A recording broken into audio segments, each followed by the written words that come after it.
Magandang umaga po guys, welcome back to my channel. So yan, dito po ngayon sa mga taniman ng mga puno. Samahan nyo ako at kay ipapasyal ko dito.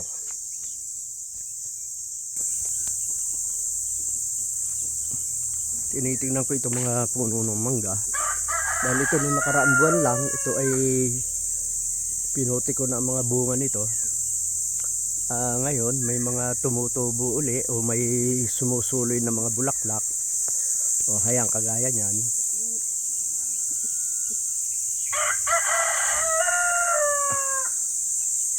So ngayon lang ako nakakita ng mga mangga na pagkatapos mamunga bumubulaklak uli. O ito po kagaya ng isang maliit na yan, kasi ito alam ko nung nakaraan ay kinunan ko rin ito ng bunga.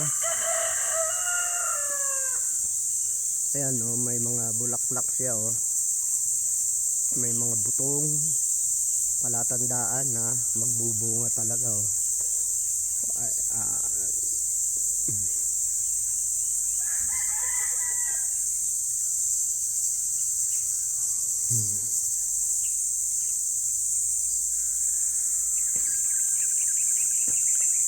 Sa bayan ko kasi, sa Quezon, sa probinsya ko o do sa bayan ko sa Sariaya, wala naman akong nababalitaan o nalalaman tungkol sa ganyan. Ayun, puno ng tamarind or sampalok. Ito naman, mangga pa rin. Ito, napakaraming namunga nito kasi medyo malaki ang puno niya. Itong kinatatayuan ko o kinatatayuan ng lupa, ang kalapit ay eskwelahan.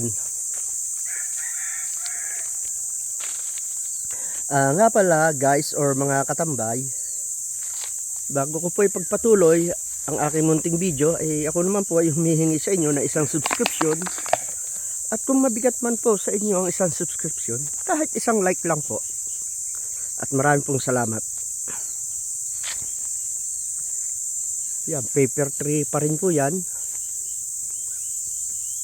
So kaya lang inilabas na sa bako dahil nag-donate ng right of way ang misis ko sa mga residente dito sa likuran namin.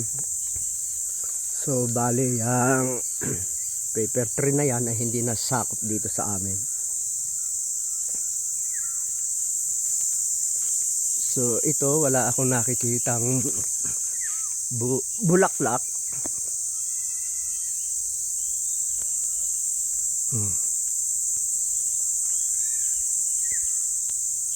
Itong isa to, pinutihan ko na rin to.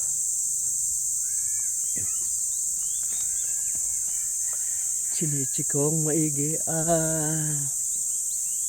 Mukhang wala din siya.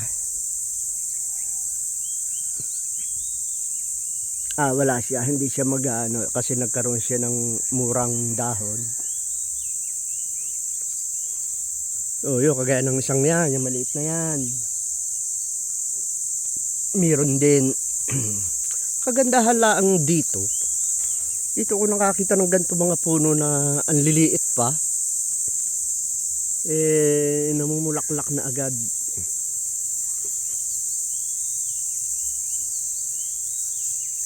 Saan ang bulaklak niya? Ito. Oops. Ayan, ang bulaklak niya guys. So, nakakatuwa kasi pagmasdan dahil sa kabila ng murang edad ay namumulaklak na.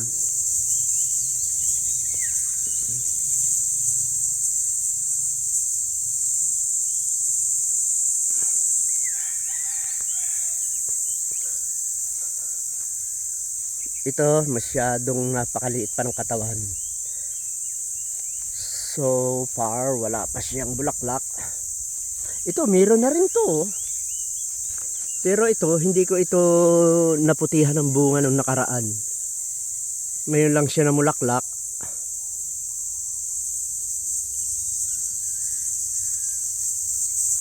Ewan ko kung mga ilang taon na ang punong ito. Sa tansya ko siguro mga 5 to 7 years. Pero namumulaklak na siya. Natatandaan ko kasi noon nung ako ay bata pa, nung nasa Quezon Province ako, yung mga may mangga kami doon puno, talaga namang nung ma-experience ko na yun ay namunga, siguro binata na ako. Ganong kinagisnan ko na yun nang ako ay bata pa. So ito naman yung damortis, sa mga Kailokanuhan ang katawagan ay damortis, pero sa amin ang tawag dito ay kamatsili. Yung kamatsili sa amin nung ako ay bata pa, hindi namin kinakain ng kapatid ko.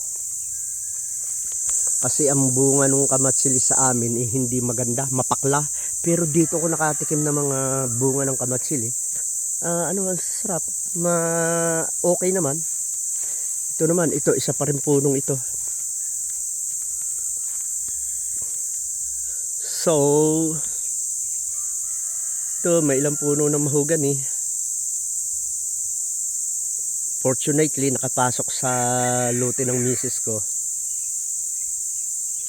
Ito ay ipinapalinis para hindi maistorbo yung mangga, para mamunga siya ng maayos.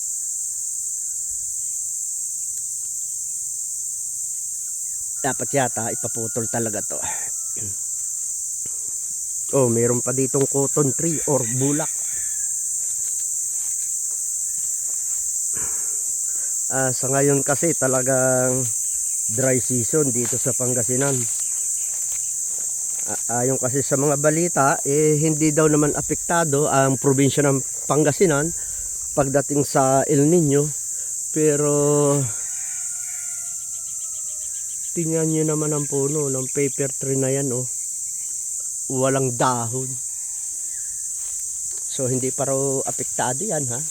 So siguro lalo na kung apektado ng El Nino. Sa amin naman sa Quezon hindi naman nagkakaga dito. Ito, may puno dito ng bayog.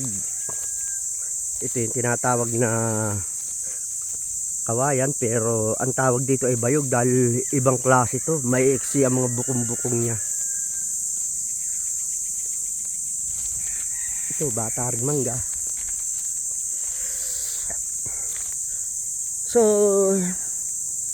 guys, hanggang dito na lamang po. Maraming salamat sa mga nanood ng aking video. Maraming salamat po. Sana po pagpalain tayo ng Panginoon Diyos sa pang-araw-araw nating ginagawa. Mag-ingat po tayo. Maraming salamat po. Babush!